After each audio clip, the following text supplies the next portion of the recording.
Hello,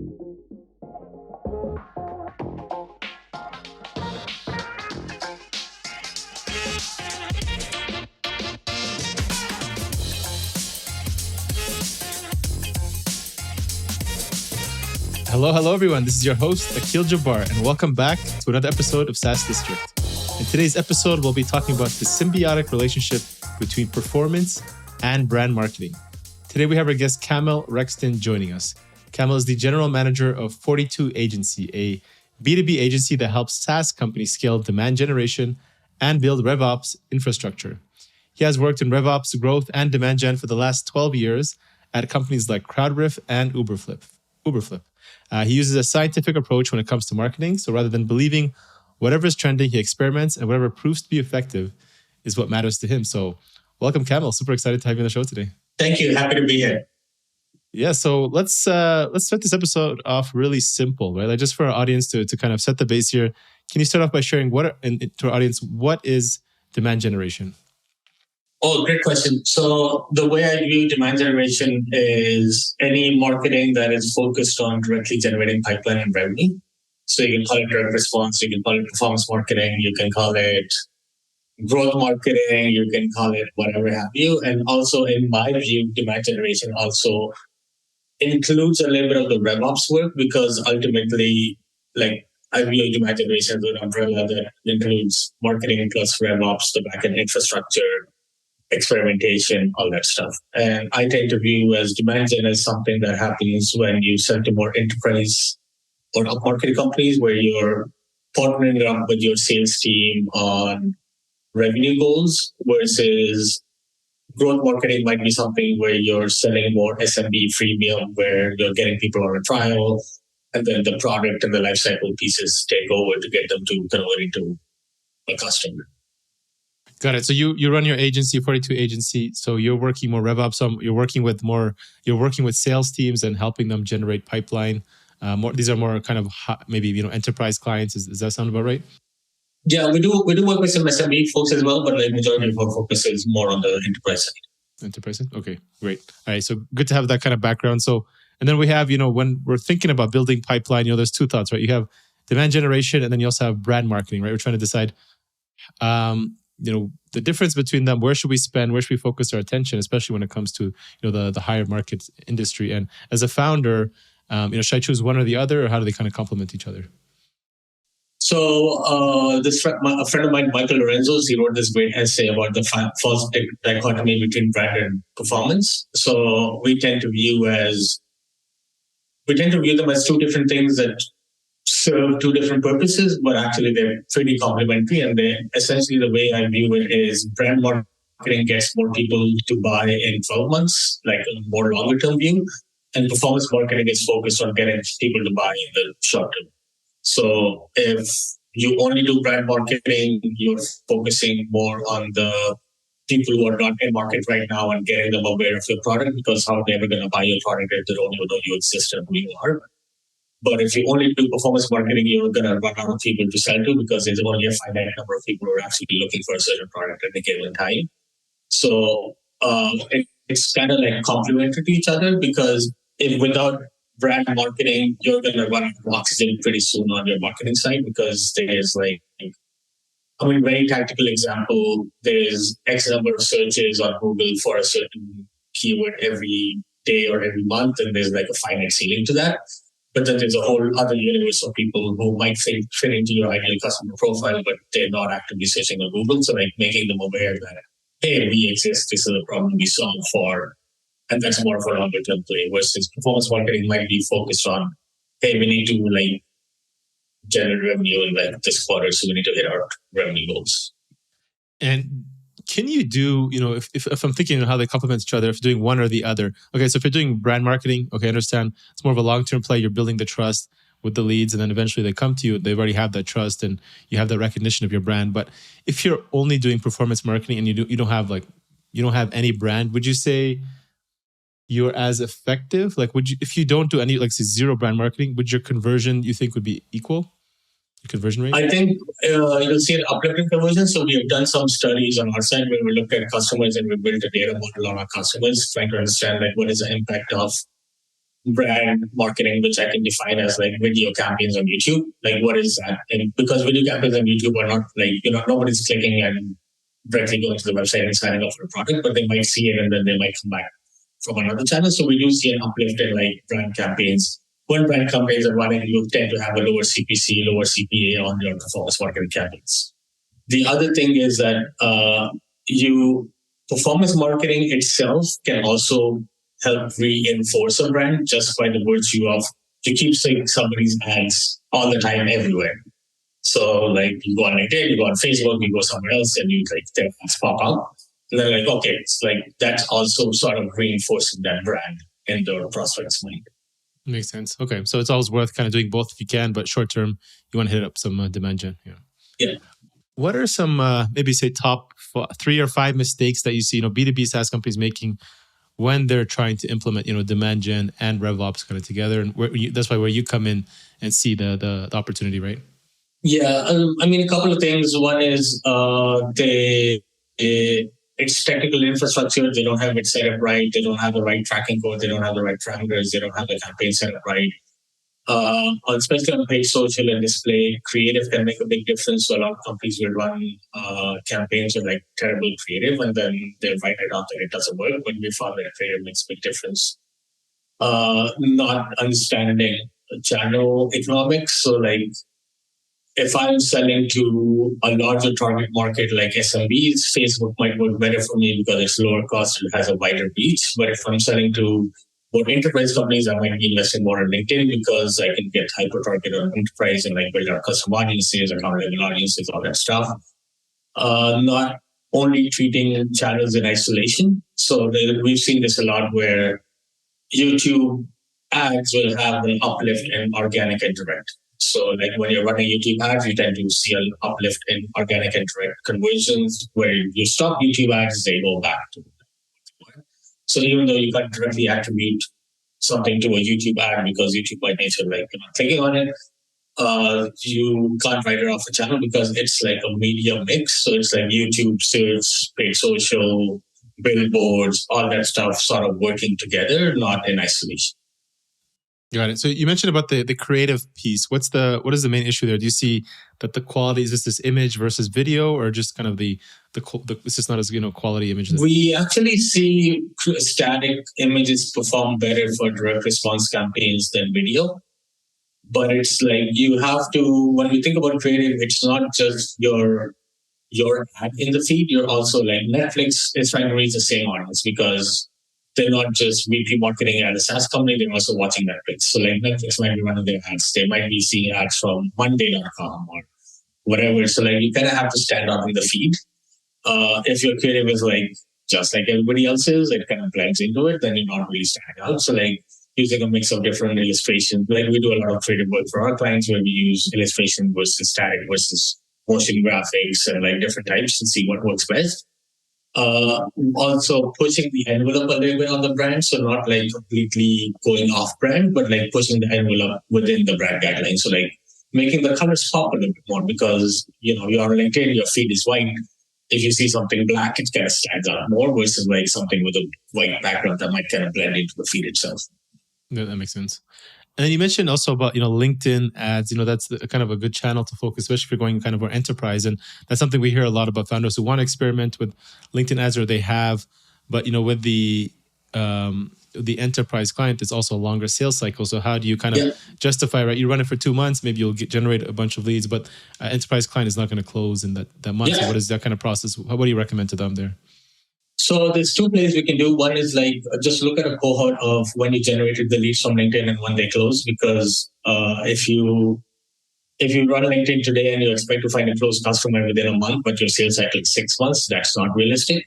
So you have to give it that full sales cycle length to understand. The second is like making sure your economics make sense, because on LinkedIn, your average cost per click is say $20. Mm-hmm. Out of $20, you might get a conversion rate of 10-20%, and that's like an average cost per lead of say 500.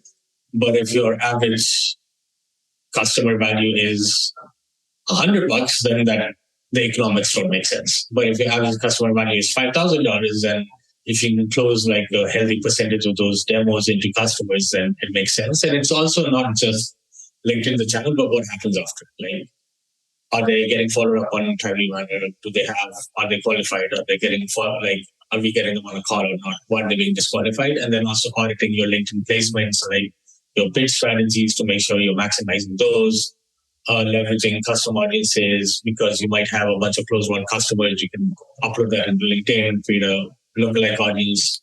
Or even if it's somebody's in an existing opportunity stage, it doesn't mean you should stop showing them ads, because it can help move the pipeline, like move the deal along.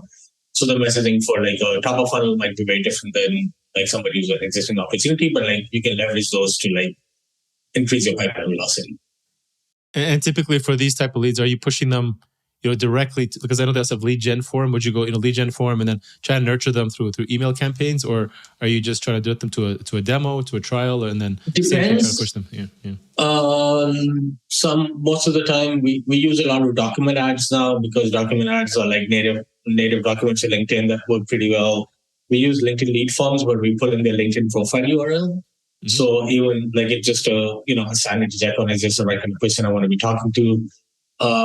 We do if it's straight to demo, then we try and get them to like a Revenue Hero, which is like a calendar booking tool. So like they go to the landing page, they fill out the form, the calendar pops up, they book a time. So like you're trying to shorten that time from like somebody saying I want to talk to somebody to like I'm actually talking to somebody, because there could be a big drop off between they fill out the form and then somebody follows up 2 days later. You're not, like, the odds of getting them on a call is pretty low. So you want to like shorten that time to lead. Because like, I don't know if this where I read this stat, but like the lead sort of decays the longer you wait. And like, it's like, if you follow up within 2 days, then the chances of booking a call with them are like 5%. So you want to shorten that time to conversion. So like we use Revenue Hero with some of our customers that straight up the landing page, they book a call right away. If they're qualified, if they're unqualified, then you cannot show them the calendar. With the document ads and stuff, it's like, and it doesn't like, the other thing is like, we like to think about like people are in certain stages of the funnel, but the reality is like you don't want to show specific ads sort of, you want to let them self-select what's best for them. So we don't hyper segment, because I think when you hyper segment, you're getting less effective with your spend. Got it. That makes sense. And then you talk about performance branding. How do you kind of look at it in terms of how it's, we say, reinventing marketing ROI these days? So I think like traditionally we've looked at brand marketing as something very different that is not held accountable by the same rules of performance marketing. But I think the time horizons are different, but you can pretty much measure them in similar ways. And with performance branding, what I'm looking at is like good creative that are meant for direct response, even if people don't convert on them, if there's links, if people see them repetitively, like every time I go back to Monday because they spend a boatload of money on paid media, like you just constantly see their ads every single time. Like they just don't get away from it. Yeah. On ClickUp, for example, like ClickUp is just everywhere you go. And then over time, you just like, okay, like these are performance ads, but they're also building that muscle memory for me that, okay, next time I need a project management tool. I've seen the ClickUp ad so many times in my Facebook feed that I'm just going to go to ClickUp and sign up, because like that's the first thing that comes to mind. Yeah, that makes sense. If I'm let's say I'm a brand new SaaS startup today, right? And I'm just looking to start off, starting to do brand or performance marketing and trying to see how we can leverage them to work together. What are maybe my first steps I want to try to understand or think about or work through internally before I start, designing a plan here? Emily Kramer has this great essay on engine versus fuel. So engine is your product positioning, your product messaging, your customer marketing, all the product marketing pieces need to come first. And you sort of have to understand who is it for, why do they care about it, how does this fit into the broader landscape of what other products are out there. And then performance marketing sort of adds fuel to the engine. So it helps you go faster. But if you don't have those foundational pieces in place, you're going to have a bad time to performance marketing. And I think outbound is more effective for early stage startups than doing performance marketing. Because with outbound, you get that direct feedback from the customers like, hey, this thing works, this doesn't work. Can I get up a call, get your feedback, sort of understand what resonates, what doesn't resonate. And then performance marketing sort of helps you scale up what's working, but it doesn't help you lay that foundation that you build upon. Okay. Yeah, I think I've heard of that framework. So, okay, we talk about the fuel and the engine. So if I'm looking to generate my first, let's say 10K in MRR, what should I focus on? And then how does that compare between, let's say, going from 10K to 100K MRR, and then from there, I would say to 10 million? Under a million, like we typically work with companies doing 5 million in ARR. Under 5 million ARR, what we like to say is like you have to do hand-to-hand combat. So you have to go to events where your customers are. You have to like go to LinkedIn and find them and go talk to them and like just do that hand-to-hand, very unscalable stuff because that helps you understand what do they care about, what are they struggling with, what causes them to buy something like this, what are the problems they're trying to solve, like the jobs to be done framework and all that stuff. So that helps you understand that. And then you also have to have a strong sales process, right? Because what if we generate, like you spend 100K on LinkedIn and we generate like 10 demos off of it. But if you don't have a pretty defined sales process, you're not going to grow. Like that's a waste of money. So like you have to have a repeatable sales process before you can actually go in and like, or if it's a freemium product, you have to have a good product lifecycle email flow and like good flow for people to like come in and experience the product, understand the value, and be able to sign up because we can generate a lot of tries for you at a low cost. But if they get into the product and the value prop doesn't stand up and the product can't deliver the value it's been promising, then it's not going to work. Yeah, that's important. I guess also, with your sales product, it's important to have, really good sales process for outbound too, right? Because I know, some SaaS companies are kind of more designed for inbound leads and kind of generating pipeline that way. But when you kind of go the outbound way, I think it's a little bit different in how you approach it, right? And trying to warm them up. Yeah. Cool. Well, this has been great, Kamil. So I appreciate you sharing kind of your insights and experience. Would love to jump kind of to the second part of the episode, which is more of the rapid fire personal questions. So, sure. Ready for that? Yes. All right, let's do it. So, Kamil, what's one activity you enjoy outside of work that gets you into flow state? Outside of work, I have 2 small kids, so there's not much that gets me into flow state because it's always chaos. But I love like outdoors. So we live in Vancouver now, and like we love the outdoors, going hiking, mountains, all that stuff, and I enjoy reading. Nice, yeah. I guess work becomes your work. You're as close as you can get to flow state, right? Yeah. I get it. What's one piece of advice, Kamil, that you wish you had known? If you can go back, you would tell, say, your 20-year-old self. Data is not everything. So in marketing, I think we've over-indexed on data for the last, I would say, 10 years. And data is part of the story, and also how you collect the data, where the data is coming from, also matters a lot. So like we've been data-driven to an extreme where it's been killing the creativity in the marketing piece, and I think you still need to make that emotional connection. So finding that connection outside, kind of stepping away from the data and looking at it kind of more holistically. Makes sense. What are some of the biggest challenges you're currently facing in order to continue to grow your agency, 42 Agency? Meaning, what keeps you up at night these days, other than your 2 kids? Hiring is also it's tough to find the right people that are the culture fit, the skills fit, and that stuff. I think any company is as good as the people you can hire, and ultimately that's what matters. Yeah. So is there any roles you're looking for right now? If anybody listening in looking for a position, maybe we are pausing hiring for now because we're sort of at capacity. We have too many clients, and we have good balance. But we are always hiring for designers. We are always hiring for strategists. So if you're interested, reach out and love to talk. Perfect. Okay. Who or what some of the best 3 resources, we can say books, mentors, or people you follow in the space who you'd say have been most instrumental to your success over these last few years? Yeah. I want to give a shout out to my old boss, Amita Gurney. She's at Float right now. She's been very instrumental in my career growth. I want to give a shout out to Emily Kramer, her newsletter, and just having her as a friend and advisor has been very helpful. Too many people. Dev Vasu, who taught me a lot about the agency business. He runs Part by Search. Yeah. I love the guy. He's super great. He's been helping me a lot to the business. Oh, man, so many people.